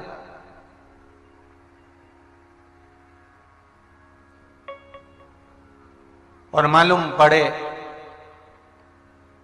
शक्कर की बोरी रखी थी कि बारात आएगी तब बूंदी बनाऊंगा, और उस बोरी में चूहे ने छेद कर दिया, और जो मेहमान आया उनमें उंगली डाल डाल ने शक्कर निकाल निकाल के खा गया। और जब बारात आई तो शक्कर की बोरी तो खाली हो गई, और खाली भी हो गई तो उस बोरी पे किसी ने अपने छोरा छोरी को सुला दिया, और छोरा छोरी के तो सुलाया वह बोरी पे छोरा छोरी ने गंदगी भी कर दी। और पति बोला पत्नी से, हलवाई आ गया है, कल बारात आने वाली है, लाओ शक्कर की बोरी कहाँ है? पत्नी बोली वो तो है पति बोले शक्कर की बोरी, तो ये कहीं नमक की है, ये तो शक्कर की। अरे तो शक्कर की, तो ये शक्कर की तो है, तो ये तो भरी थी, तो ये खाली कैसे हो गई पता नहीं। और खाली भी हो गई तब उसे जड़ाऊंगे तो मैं तो गंदगी कर दी। बच्चे को सुलाकर क्या करें इस शक्कर की बोरी का, कुछ नहीं। हलवाई झारा पटक कर कहे लाओ शक्कर लाओ तो नुक्ति बना दूं, पर अब कुछ है ही नहीं। तो आखिरी में वो शक्कर की बोरी को आग लगा दी, और फिर उसको लगाने के बाद भी देख लो 2-4 दाना शक्कर का निकल गया, तो उससे क्या नुक्ति बने कि खोपरा पाक बने, कुछ नहीं। बस यही हमारा जीवन है। जब आए थे तब एक पेट शक्कर की बोरी की तरह हमारा जन्म हुआ था। नेत्र बनते, श्रवण शक्ति बनती, हाथ पैर सब बंधे हुए थे। और जैसे ही जन्म लिया, किसी ने लाड लड़ाया, प्रेम करा, स्नेह करा, लाला लाला कहकर, बेटा बेटा कहकर, और सबसे पहले नेत्र खुल गए और शक्कर की बोरी में छेद हो गया। और बचपन से लेकर मरे तब तक इस शक्कर की बोरी की 21,600 श्वास जो प्रतिदिन निकल रही थी, उसको परिवार के लोग धीरे धीरे धीरे धीरे सब खा गए। एक दिन वो शक्कर की बोरी की शक्कर खत्म हो गई, आत्मा निकल गई, बोरी गंदी होकर पड़ी है। और गंदी बोरी पड़ी हुई है, अब कोई हाथ भी नहीं लगाता, तो उसको जला दिया गया। और जलाया तो तीसरे के दिन फिर समेटने गए कि 2-4 दाना शक्कर का मिल जाए। 2-4 हड्डी के दाने मिले, उसको लोटा में भर के, लाल झोली में बांध के, घर में दूध से धो के, बहुवन बेचारी खूब रोए, हमारी इतनी बड़ी अम्मा इतनी सी हो गई। और वो शक्कर की बोरी के 2-4 दाने ले जाके हरिद्वार छोड़ दिया।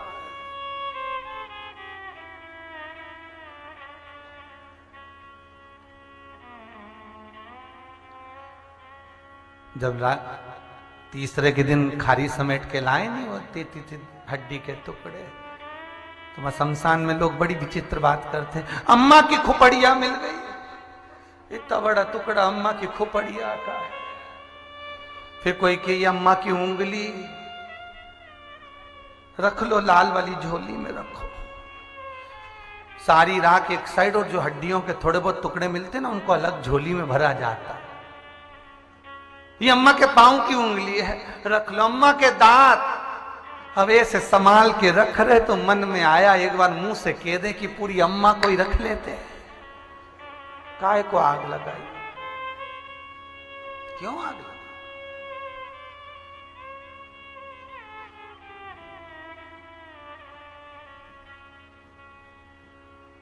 जब चली गई तो 1 मिनट की देरी नहीं करी। जब आसपास में से चाय भी बन के आ गई, और इतना इतना पल्लू डाल के अंदर ही ढसक, अंदर ही पी भी गई। और अम्मा में आग, हंसो मती, ऐसा ही होगा, अपन जावेंगे तो चाहे हम हो चाहे तुम हो, सब जल रहे होंगे और बहुवन चाय निपटा रही होगी। और जितना टीवी के सामने सुन रहे हो, मोबाइल पे सुन रहे हो, अच्छे से सुन लेना, तुम्हारा भी यही होगा जो हमारा होगा।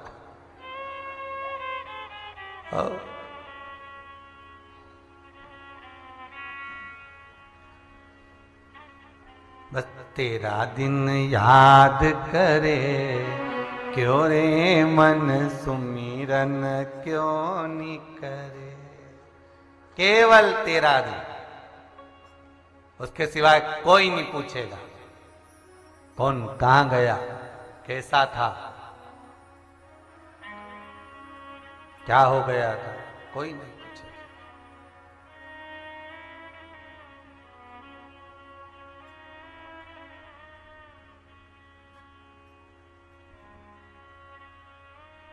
और वो दिन निकलते जा रहे।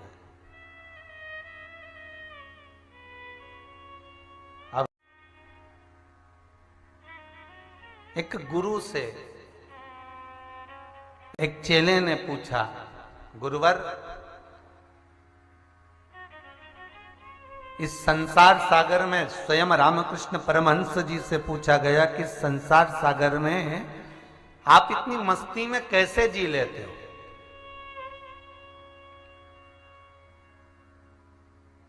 तो रामकृष्ण परमहंस जी ने कहा एक शिष्य से कि 3 दिन बाद तू मरने वाला है, तेरी अंतिम घड़ी आ गई है, अब मन तेरा तो अपनी जिंदगी को कैसे जिए। अब उसको मालूम पड़ गया कि 3 दिन बाद मैं मरूंगा। घर गया, पत्नी से कहा मेरे को 3 दिन बाद मरना है। पत्नी रोने लगी, सब कोई रोने लगे। वो बेचारा पलंग पे पड़ गया, सोच सोच के टेंशन ही टेंशन में कि मरना है, तीसरे दिन मरना। 3 दिन पूरे निकल गए, मरा नहीं। चौथे दिन रामकृष्ण परमहंस जी पहुंच कर कहते हैं भाई बाहर निकल। कहे गुरुदेव मेरे प्राण नहीं छूटे। तुम्हारे प्राण तो नहीं छूटे, पर जो तुमने 3 दिन निकाले वो कैसे निकाले?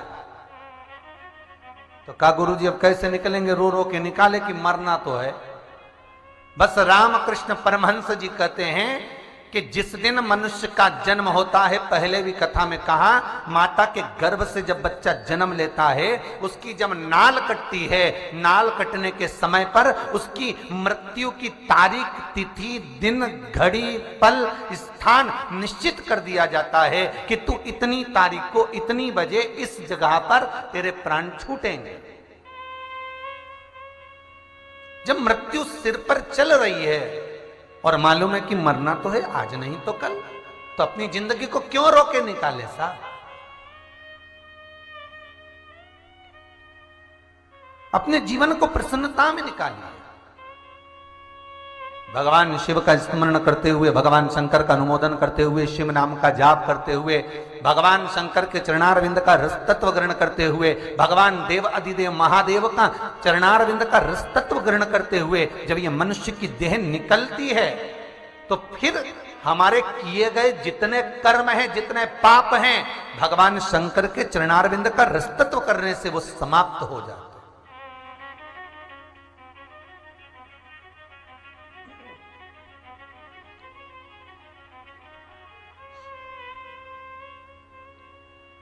वो पाप नष्ट हो जाते। कितना सुंदर लिखा है लिंग पुराण के अंतर्गत, नर्मदा पुराण के अंतर्गत और स्कंद पुराण के अंतर्गत। बहुत सुंदर एक ही बात तीनों पुराण में बड़ी सुंदर लिखी। श्री वेदव्यास जी वर्णन करते हैं, श्री वेदव्यास जी वर्णन करते हैं कि जिस समय हमारी चित्त वृत्ति में, हमारे मन में ये भाव प्रकट हो जाता है, जिस समय हमारे मन में ये भाव प्रकट हो जाता है कि हमें शिव के द्वार जाना है, शंकर के द्वार पर जाना है, शंकर की चौखट पर जाना है, शिव के द्वार पहुंचना है, जिस समय हमें यह ज्ञात हो जाता है कि हमें शंकर के द्वार, शंकर की चौखट पर पहुंचना है, शिव महापुराण के अंतर्गत स्कंद पुराण, लिंग पुराण और नर्मदा पुराण कहती है, उसी समय पर से व्यक्ति के माथे पर जो काल मंडरा रहा होता है, वो काल अपना रास्ता बदल लेता है। मात्र विचार कर लेना कि मुझे शिव के द्वार जाना है, मुझे शंकर की कथा में जाना है, मुझे शंकर के चरणारविंद में जाना है, मुझे शंकर के अनुमोदन में जाना है, मुझे शिव महापुराण में पहुंचना है, मुझे शंकर की कथा करवाना है, या मुझे शिवालय पहुंचना है, मुझे शंकर की चौखट पर पहुंचना है। मात्र ये मन में विचार आया कि मैं शंकर के द्वार जाऊंगी, मैं शिव की चौखट पर जाऊंगी, मैं शंकर के मंदिर जाऊंगी, मैं शंकर की कथा में जाऊंगी, उसी समय से जो मनुष्य के मस्तक पर काल मंडरा रहा होता है वो अपनी सोच ले।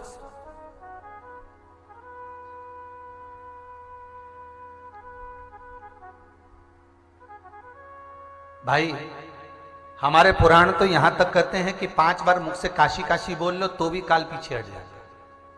मतलब वही हो गया ना कि हमारा मन भगवान के चरणारविंद में पहुंच गया, हमारी चित्तवृत्ति भगवान शिव की ओर चली गई। अगर हमारे मन में अगर विचार केवल इतना सा आ गया कि हमें शिव की कथा सुनना है, हमें शंकर का अनुमोदन करना है, हमें शिव महापुराण का रसतत्व ग्रहण करना, उतने में भी शंकर मिल गया, उतने में भी काल टल गया। और फिर आग लगाकर सब तीसरे के दिन लीप पोत के कहाँ पे, शमशान में मटकी रख के, एक कुल्हड़ में चाय, अभी तक गिलास में पीती थी अब मटकी में, एक कुल्हड़ में दूध, एक बहू ने आवाज लगा के कही वो वाली होटल का समोसा ले जाना। होटल ससुर जी को अच्छा लगता था, सास को हमारी जलेबी अच्छी, वो भी ले जाना। सब कंडा जला के होम वोम छोड़ दी, चल दिए। छोटा सा बच्चा चिल्ला के बोला पापा, पीछे दादाजी आ गए। जो पलट के देखा तो ये कुत्ता सब खा गया। सब अब कुत्ता में दादा ढूंढ रहे हो तो दादा में ही दादा को ढूंढ लेते।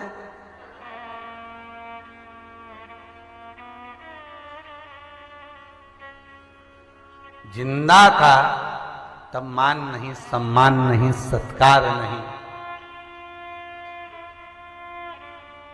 आदर नहीं। इस लॉकडाउन में सबसे ज्यादा दुख हुआ है बहुओं को। भले बोल नहीं रही तो क्या हुआ, सब पूना और मुंबई और बेंगलोर ना जाने कहां कर रही थी, और ससुराल में आके पड़ी, आग लगे जा रही, छाती में उड़े जा रही। सबसे ज्यादा दुख बहुओं को हुआ है, क्योंकि इतने साल सास के साथ कभी नहीं रही, अब दुकरिया को झेल, अब मालूम पड़े। और कई कई बहुआ तो इतनी चतुर की लैपटॉप लेके अपना कमरा में बैठी, मम्मी से मम्मी ऑफिस का काम चल रहा है।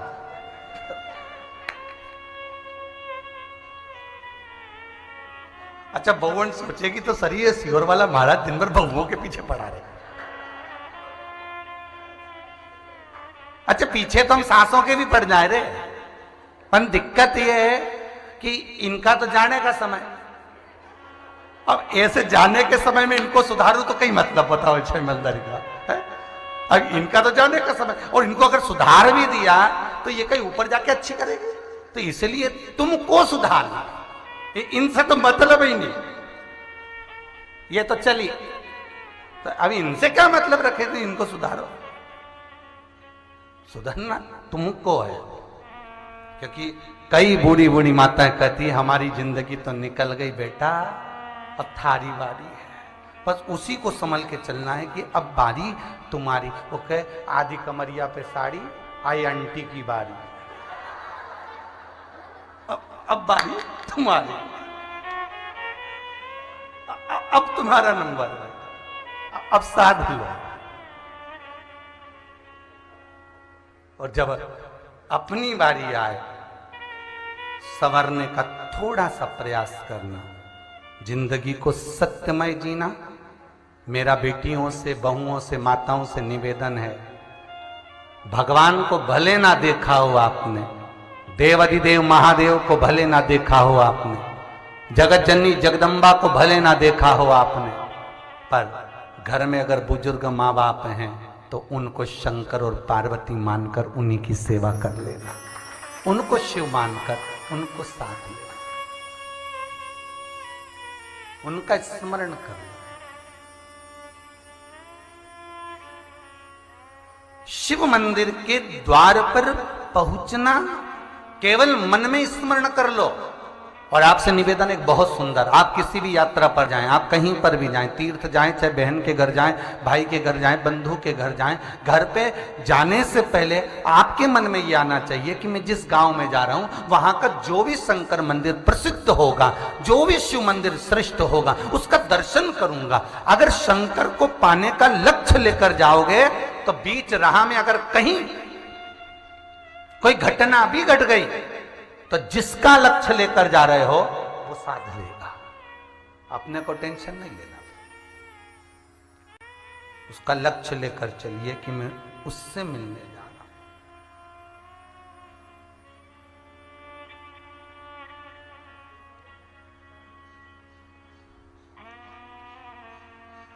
हम जब परमात्मा से मिलन का लक्ष्य लेकर चलें तो शिव मिलता जरूर। शंकर मिलेगा। और जिस समय मेरा देव अधिदेव महादेव आपके सम्मुख में हो और आपकी चित्त वृत्ति उसके चरणारविंद में हो तो जीवन का रस तत्व आप रूप मिल जाएगा। स्कंद पुराण कहती है कि केवल विचार कर लेना कि मुझे शंकर के द्वार जाना है तो काल टल जाता है, काल टल जाता है।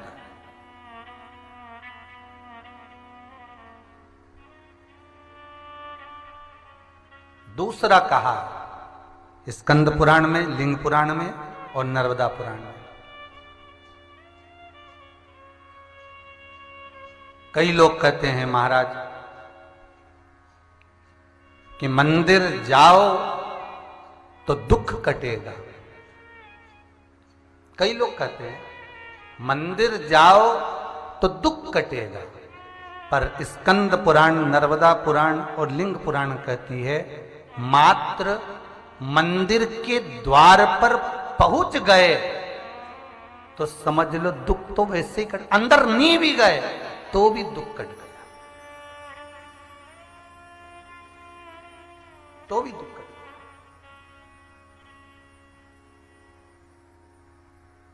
हम कहते हैं ये कुबेरेश्वर महादेव की जो धरा है, बाबा साल भर के अंदर तो यहां बैठ जाएंगे। विश्वनाथ स्वयं कुबेर भंडारी, भंडार भरने वाला स्वतः यहां बैठ जाएगा।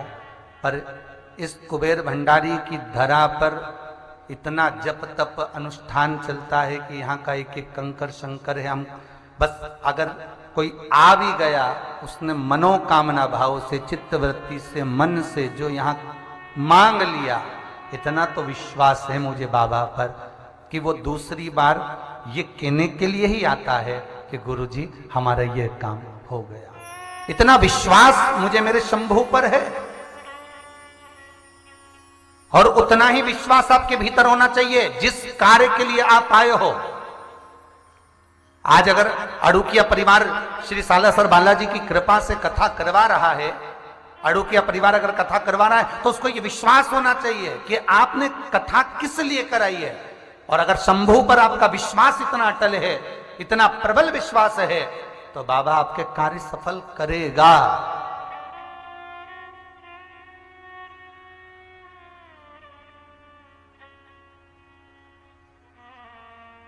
आप विश्वास रखकर जब बाबा के नजदीक में मात्र उसके द्वार तक पहुंच गए, उसकी चौखट तक पहुंच गए, भले मंदिर के अंदर नहीं गए। शिव महापुराण तो कहती है कि शिखर दर्शनम सर्व पाप नाशनम, मात्र शिखर का दर्शन ही करा तो सारे पाप तो अपने आप नष्ट हो गए।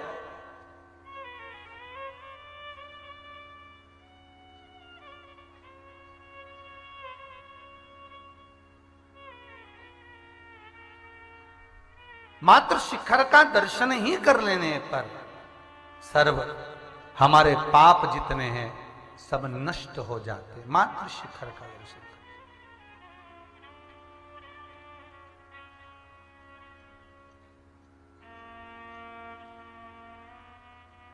कहीं जा रहे हो, किसी मंदिर में दर्शन नहीं भी मिला, शिखर का दर्शन कर लिया, बाबा इतनी कृपा जरूर करना, हो सकता है कि मैं किसी काम से उज्जैन आई हूं और नहीं आपके दर्शन करने आ सकी, पर बाबा इतनी करुणा जरूर करना कि एक बार आपका दीदार, आपका दर्शन हो जाए।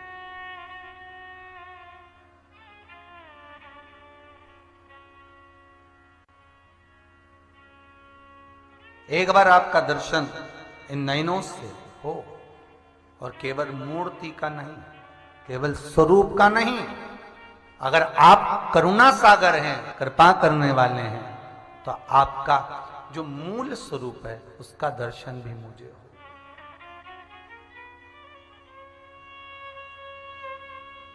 मनुष्य की देह मिली दो कारणों से, एक कर्म का भोग भोगने के लिए जो पूर्व में करके आए हो, और दूसरा एक पूर्व में जो कर्म करा उसका भोग भोगने के लिए मनुष्य की देह मिली, और दूसरा मिला है भगवान का भजन करने के।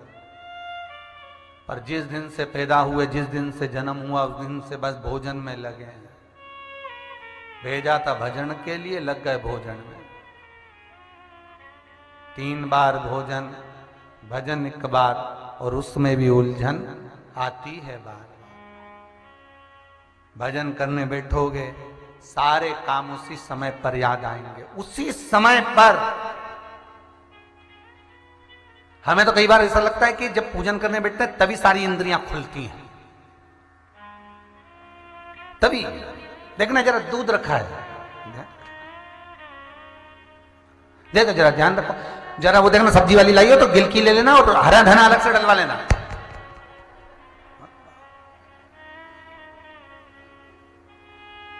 पोछे वाली को बोल दो अच्छे से लगाते लगाते उधर से जाए, और उधर से फेरती फेरती इधर से। सारी इंद्रियां उसी समय पर खुली हैं जिस समय आप सेवा करने, पूजन करने के लिए बैठे हो महाराज, उसी समय पर सारी इंद्रियां बस उसी समय। अरे भाई 2 क्षण भगवान के सामने बैठे हो, 2 क्षण, और निवेदन केवल इतना सा है कि अगर काशी की भूमि पर जा रहे हो, महाकाल की दज पर जा रहे हो, अगर आप ओमकारेश्वर जा रहे हो, अगर आप वृंदावन जा रहे हो, गोवर्धन जा रहे हो, जतिपुरा जा रहे हो, अगर आप तिरुपति जा रहे हो, तुम्हारी मर्जी पड़े जिस देवता के द्वार पर तुम जा रहे हो उसके द्वार पर हवड़ सबड़ कर कर नहीं जाना। कई लोग जाते हैं गिरिराज जी की परिक्रमा करने के लिए, और शाम को सुबह से निकले, शाम को पहुंच गए, रात्रि विश्राम करा, सुबह से उठे परिक्रमा लगाई, और ऐसी परिक्रमा लगाई कहीं नहीं बैठूंगी, और लगाया जाए लगाया जाए लगाया जाए, और कोल्लू की बेल की तरह घूम घुमा के और सीधे कमरा में गई, कपड़ा वपड़ा पहना, शाम की ट्रेन थी, वापिस आ गई। भगवान गोवर्धन नाथ जी को भी लगा काय को आई थी इतनी जल्दीबाजी में। भाई ना जी भर के देखा, ना कोई बात की, बड़ी आरजू थी मुलाकात की। इतना दिल कर रहा था, इतना मन कर रहा था, जाऊंगी, दर्शन करूंगी, परिक्रमा करूंगी, पर बाबा को लगा कि 2 क्षण बैठी तो सही नहीं। आई और अबड़ सबड़ करके चली गई, और ऊपर से बोले मैं तो कुछ खाऊंगी भी नहीं, और भूखी प्यासी परिक्रमा करूंगी। चली जा रही गिरिराज बाबा 21 किलोमीटर में बैठे मेरे गोवर्धन नाथ, यही विचार में बैठे, थोड़ी देर बैठ के बात तो कर ले, चली जा रही। गिरिराज बाबा मन में सोचे रही थोड़ी देर तो बैठ जा रही, थोड़ी देर बैठे नहीं बैठे, चली जा। और खुद भी नहीं खाए, और साथ में जो परिक्रमा करने 2-4 बहन गई उनके भी भूखी मार दी, तू भी मत खा, हम भी नहीं खाए, तुम भी मत खा। और उनको कहती भी जा रही, मैंने तो अभी तक जितनी परिक्रमा करनी ना, एक में भी कुछ नहीं खाया, मतलब ये कह नहीं दे खाने की, एक में भी कहीं नहीं खाया, चली जा। और आखिरी में पूरी परिक्रमा करी, अब पांव दुखा तो एक सखी ने, साथ वाली ने कह दिया चल भगवान का शयन का दर्शन कर ले, जतिपुरा में ठाकुर जी शयन करे, शयन का दर्शन कर ले। पांव बहुत दुख रिया, अपन से तो नहीं बने दादा, अपन तो जल्दी कपड़ा पहनो, ट्रेन में चलना है, जतिपुरा से मथुरा चले, स्टेशन पे जाके बैठ गए, ट्रेन आई, उसमें बैठ गए, वापिस घर आ गए। अब भगवान मन में सोच रहे पहले तो ये बता तू आई काय के लिए थी, जब 2 मिनट बैठकर मुझसे बात ना करिए।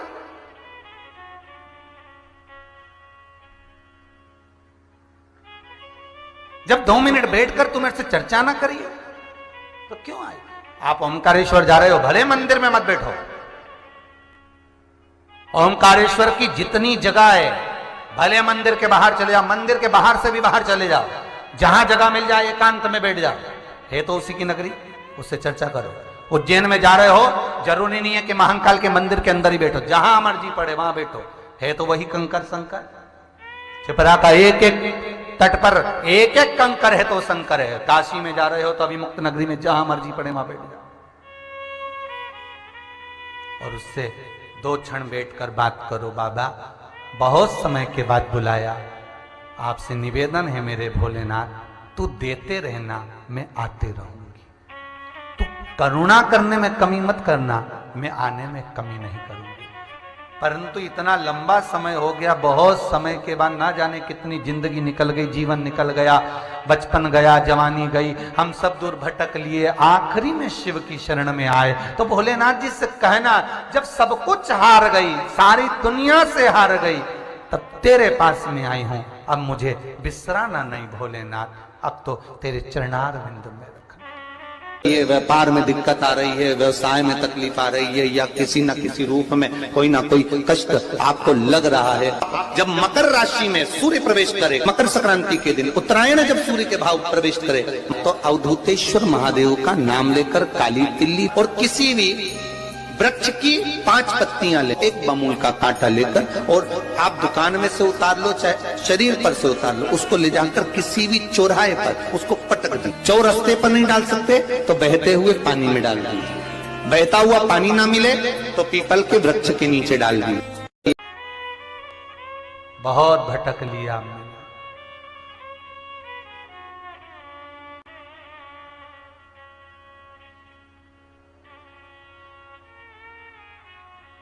तुमसे बिछोड़े युग बीत गए, मेरे भोले क्या मुझसे रूठ गए।